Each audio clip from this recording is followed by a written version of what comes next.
दोस्तों, इस डरावनी खबर के साथ आपको बता दें कि कोलकाता डॉक्टर बेटी मामले में सीबीआई के हाथ अब इस केस की सबसे महत्वपूर्ण कड़ी लग चुकी है।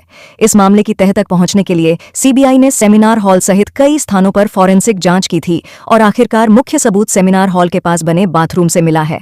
यह वही वॉशरूम है जिसे घटना के बाद आरोपी संदीप घोष के निर्देश पर तुड़वा दिया गया था। लेकिन अब सीबीआई को वह महत्वपूर्ण वीडियो सबूत मिल गया है जिसने पूरे मामले का पर्दाफाश कर दिया है। इस मामले में आरोपी संदीप घोष और संजय रॉय समेत 4 डॉक्टर, जिनमें 2 ट्रेनी और 2 सीनियर डॉक्टर शामिल हैं, सामने आ चुके हैं। साथ ही 8 और 9 अगस्त की रात नाइट शिफ्ट में काम करने वाली नर्स ने भी चौंकाने वाला खुलासा किया है। नर्स के अनुसार उस रात बाथरूम में मिले सुराग के आधार पर यह पता चला है कि एक जूनियर डॉक्टर रात में बाथरूम में खून के धब्बे धो रहा था, जबकि बगल के सेमिनार हॉल में यह दुष्कर्म जारी था। लेकिन अब उस डॉक्टर का नाम भी सामने आ चुका है और इस मामले में जो जानकारी सामने आई है उसने सभी को फिर से चौंका दिया है। अब तक केवल पुरुष आरोपियों की बात हो रही थी और उनके खिलाफ सबूतों के आधार पर अनुमान लगाया जा रहा था। लेकिन अब इस मामले में एक महिला आरोपी का नाम भी उजागर हुआ है, जो डॉक्टर बेटी की दोस्त और उसी कॉलेज की ट्रेनी डॉक्टर बताई जा रही है। इसके सामने आने के बाद मामला अब पूरी तरह साफ हो गया है कि उस रात वास्तव में क्या हुआ था। संजय रॉय, जो पहले लगातार अपने बयान बदल रहा था, इस बार उसने 4 डॉक्टरों के नाम बताए हैं। सीबीआई भी उसकी इस जानकारी को सुनकर हैरान रह गई। अब तक संजय रॉय किसी का नाम नहीं ले रहा था, लेकिन अब उसने उन 4 डॉक्टरों का नाम उजागर कर दिया है। और इस मामले में सबसे अहम फुटेज भी अब सीबीआई के हाथ लग चुका है, जो मामले को और स्पष्ट करता है। वहीं डॉक्टर बेटी की मां ने अपनी बेटी के लिए न्याय की गुहार लगाई है। लोगों का कहना है कि अक्सर ऐसी घटनाओं के बाद आंदोलन होते हैं, लेकिन समय के साथ सब लोग भूल जाते हैं, मगर डॉक्टर बेटी की मां और पूरा देश यही चाहता है कि उसे इंसाफ मिले। तो अगर आप भी डॉक्टर बिटिया को न्याय दिलाने के लिए उसके परिवार के साथ खड़े हैं, तो कमेंट में वी वांट जस्टिस जरूर लिखें। अब सीबीआई इस मामले की तह तक पहुंचने के बेहद करीब है और जो नई जानकारी सामने आई है वह शायद आपने पहले कभी नहीं सोची होगी। 7 और 8 अगस्त की रात से इस पूरी साजिश की भूमिका तैयार हो चुकी थी, यानी कि इस घटना की योजना पहले से ही बनाई जा रही थी और 8 और 9 अगस्त की रात को इसे अंजाम दिया गया। इस साजिश के बारे में सिर्फ संजय रॉय और संदीप घोष ही नहीं, बल्कि 4 अन्य डॉक्टर और मोमिता की महिला मित्र, जो उसी कॉलेज की ट्रेनी डॉक्टर थी, वो भी जानती थी। इन सभी ने मिलकर इस दरिंदगी को योजनाबद्ध तरीके से अंजाम दिया। लेकिन वहीं अब जो नई जानकारी सामने आई है उसे बताने से पहले यह समझना जरूरी है कि इस केस के हर पहलू को ध्यान से समझा जाए। यह घटना 8 और 9 अगस्त की शाम लगभग 8 बजे से शुरू होती है। ट्रेनिंग हॉल यानी सेमिनार हॉल से ही पूरी घटना की शुरुआत होती है, जहां डॉक्टर बिटिया अपनी महिला दोस्त और कुछ अन्य ट्रेनी दोस्तों के साथ बैठकर खाना खा रही थी। पहले इस मामले में एक महिला डॉक्टर का नाम सामने नहीं आया था, लेकिन अब उसकी पहचान हो चुकी है। जानकारी के अनुसार जब मोमिता अपने दोस्तों के साथ बैठी थी, उस वक्त वह हमेशा की तरह अपनी मां से भी बात कर रही थी। डॉक्टर बिटिया की मां ने पहले बयान में कहा था कि वह रोजाना रात 8 बजे के बाद अपनी बेटी से वीडियो कॉल पर बात करती थी, लेकिन उस दिन उनकी बेटी ने उन्हें कॉल नहीं किया था। उन्होंने यह भी कहा था कि उनकी बेटी को मैच या किसी खेल में रुचि नहीं थी, तो यह सरासर झूठ है कि वह रात 1 बजे तक बैठकर मैच देख रही थी। अब नई जानकारी सामने आई है कि जब डॉक्टर बिटिया उस दिन खाना खा रही थी तो उसके भोजन में नींद की दवाई मिला दी गई थी ताकि उसे गहरी नींद आ जाए, और वैसा ही हुआ। मोमिता गहरी नींद में चली गई और कहीं जाने की स्थिति में नहीं रही, इसलिए वह सेमिनार हॉल में ही सो गई। जब वह सो गई तो वहां मौजूद ट्रेनी डॉक्टर, जिन्होंने बाद में अपने बयान में बताया, स्लीप रूम में चले गए। लेकिन गौर करने वाली बात यह है कि अगर यह पूरी साजिश पहले से तय ना होती तो क्या उसके दोस्त उसे एक बार जगाने की कोशिश नहीं करते? क्यों उन्होंने उसे उसके कमरे तक नहीं पहुंचाया? लेकिन ऐसा नहीं किया गया और देर रात इस वारदात को अंजाम दिया गया। अब जो जानकारी सामने आई है वह चौंकाने वाली है। उस रात ड्यूटी पर तैनात नर्स ने लगभग 11 बजे एक ट्रेनी डॉक्टर को बाथरूम की तरफ जाते हुए देखा। जब नर्स ने उनसे पूछा कि आप सेमिनार हॉल का वॉशरूम क्यों इस्तेमाल कर रहे हैं, तो डॉक्टर ने जवाब दिया कि एक मरीज की सर्जरी के दौरान खून के छींटे उस पर पड़ गए थे और वह खून के धब्बों को धोने के लिए नहा रहा है। उस समय नर्स वहीं मौजूद थी और उसने यह सब देखा। अब उस नर्स के बयान ने इस मामले को और भी चौंकाने वाला मोड़ दे दिया है। नर्स का कहना है कि उसने जिस ट्रेनी डॉक्टर को देखा था वह उसे पहचानती नहीं थी और इससे पहले कभी उस व्यक्ति को आरजीकर मेडिकल कॉलेज में नहीं देखा था। इसका मतलब यह है कि जिसे ट्रेनी डॉक्टर बताया जा रहा है, वास्तव में उसका इस कॉलेज से कोई संबंध नहीं था।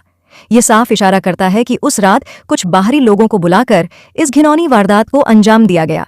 इसके अलावा यह भी सामने आया कि उस बाथरूम का इस्तेमाल करके उस व्यक्ति ने कई खून के धब्बों और छींट को धोया था। इस खुलासे के बाद संदीप घोष ने बाथरूम को तुड़वाने का आदेश दिया ताकि सबूतों को मिटाया जा सके। फोटोज में टूटी हुई दीवारें साफ दिखाती हैं कि बाथरूम को पूरी तरह नष्ट करने की कोशिश की गई। यह स्पष्ट है कि सबूतों को मिटाने के लिए यह सब किया गया था। अब बड़ा सवाल यह उठता है कि क्या संदीप घोष अकेले ही इस पूरी साजिश को अंजाम दे सकता था? यह नामुमकिन लगता है, क्योंकि पहले तो इस जघन्य अपराध को अंजाम दिया गया और फिर सबूत मिटाने की कोशिश की गई। यह सब अकेले करना संभव नहीं दिखता, जिससे यह साफ है कि इस पूरे मामले में और भी लोग शामिल थे। सबसे बड़ा सवाल यह भी है कि अगर सेमिनार हॉल में यह घटना घटी तो क्या उस रात वहां कोई और मौजूद नहीं था? क्या किसी ने चीखें नहीं सुनी? क्या वहां कोई गार्ड ड्यूटी पर नहीं था? अगर यह सब पहले से योजनाबद्ध नहीं था तो उस रात उस फ्लोर पर तैनात गार्ड को छुट्टी क्यों दी गई? उसे जानबूझकर छुट्टी पर भेजा गया ताकि उस जगह पर कोई निगरानी न हो सके। और चौंकाने वाली बात यह है कि सेमिनार हॉल के पास लगे सीसीटीवी कैमरों को भी वारदात से कुछ दिन पहले ही हटा दिया गया था, जिससे स्पष्ट होता है कि यह पूरी साजिश पहले से ही बारीकी से रची गई थी। सेमिनार हॉल में डॉक्टर बिटिया का रोजाना बैठने का समय भी इन अपराधियों को पहले से मालूम था और उसी के आधार पर उन्होंने इस जघन्य घटना को अंजाम दिया। अब जब संदीप घोष इस मामले में बुरी तरह फंस चुका है तो उससे जुड़ी नई और भी भयावह जानकारियां सामने आ रही हैं। संदीप घोष पर पहले कुछ ही आरोप थे, लेकिन जब सीबीआई ने उसके फार्म हाउस पर छापा मारा तो तहखाने से कई महत्वपूर्ण सबूत मिले, जिनमें 2000 से अधिक सीडी, मेमोरी कार्ड और महंगे कैमरों से बनाए गए अश्लील वीडियो शामिल हैं। इसके अलावा महिला ट्रेनी डॉक्टरों के साथ अश्लील हरकतें, दुर्व्यवहार और शोषण जैसी बातें भी उजागर हुईं। सीबीआई ने अब तक 3 स्थानों पर छापे मारे हैं, जिनमें हावड़ा की 2 जगह भी शामिल हैं। इनमें से एक संदीप घोष के करीबी दोस्त विप्लव सिन्हा का घर भी है और अब उसका नाम भी इस मामले में सामने आ चुका है। इस जांच के दौरान कई अन्य नाम भी सामने आ रहे हैं। सबसे अहम बात यह है कि सीबीआई अब उन 4 डॉक्टरों की भी जांच कर रही है जिनके बारे में कहा जा रहा था कि उनमें से 2 ट्रेनी डॉक्टर हैं। हालांकि आश्चर्यजनक रूप से इन्हें पहले कभी आरजी कर मेडिकल कॉलेज में देखा ही नहीं गया था, जबकि दावा किया जा रहा था कि वे वहीं के ट्रेनी डॉक्टर हैं। वहीं इसको लेकर सीबीआई ने जब सबूत सुप्रीम कोर्ट में पेश किए तो कोर्ट ने बिना देर किए सभी आरोपियों के खिलाफ गैर जमानती वारंट जारी कर दिया। इसका मतलब है कि जिनकी गिरफ्तारी होगी उन्हें तब तक जमानत नहीं मिलेगी जब तक जांच पूरी नहीं हो जाती और अदालत अपना फैसला नहीं सुना देती। इस फैसले के बाद संदीप घोष कोर्ट में ही टूट गया और जज साहब से माफी मांगने लगा। वह रोते हुए अपने स्वास्थ्य का हवाला देते हुए बोला कि उसे शुगर, ब्लड प्रेशर, डायबिटीज और दिल की बीमारी है और जेल में उसे बहुत परेशानी होगी। उसने जज से विनती की कि उसे घर पर रहने की अनुमति दी जाए, लेकिन कोर्ट का फैसला साफ था। इस फैसले के बाद मीडिया ने संदीप से करे सवाल पूछे। एक पत्रकार ने सवाल किया, जब डॉक्टर बिटिया तकलीफ में थी तब तुम कहाँ थे जब उसके शरीर से खून बह रहा था और तुमने बिना पोस्टमार्टम के इसे खुदकुशी का मामला बता दिया था, तब तुम्हें अपनी तकलीफ का ख्याल क्यों नहीं आया? जब तुम्हारे दोस्त संजय रॉय ने निर्दयता से डॉक्टर बिटिया के पैर को तोड़ दिया और उसे पेट में लात घूंसे मारे, तब तुम्हारी इंसानियत कहाँ थी? वह बच्ची तड़पती रही लेकिन तुमने कुछ नहीं किया। जब उसके माता पिता रोते हुए तुम्हारे पास न्याय की उम्मीद लेकर आए तब भी तुमने उनकी मदद नहीं की, उल्टा उनके दिल को और तोड़ दिया। जब तुमने ऐसी बातें कहीं जो डॉक्टर बिटिया के माता पिता की तकलीफ और बढ़ गई और जब पुलिस ने उन्हें धमकियां दी तब तुम्हारा दिल कहाँ था? बड़े अधिकारियों ने तो रिश्वत तक देने की कोशिश की, लेकिन तुम्हारी आत्मा तब क्यों नहीं जागी? जब तुमने अस्पताल से डॉक्टर बिटिया के शव को जल्द से जल्द निपटाने की कोशिश की, पोस्टमार्टम के कुछ ही मिनटों में उस मासूम बच्ची के शव को स्वाहा कर दिया गया। जब इन सवालों का सामना संदीप घोष से किया गया तो उसने चुपचाप पुलिस की वैन में बैठने का फैसला किया और उसे फिर से जेल ले जाया गया।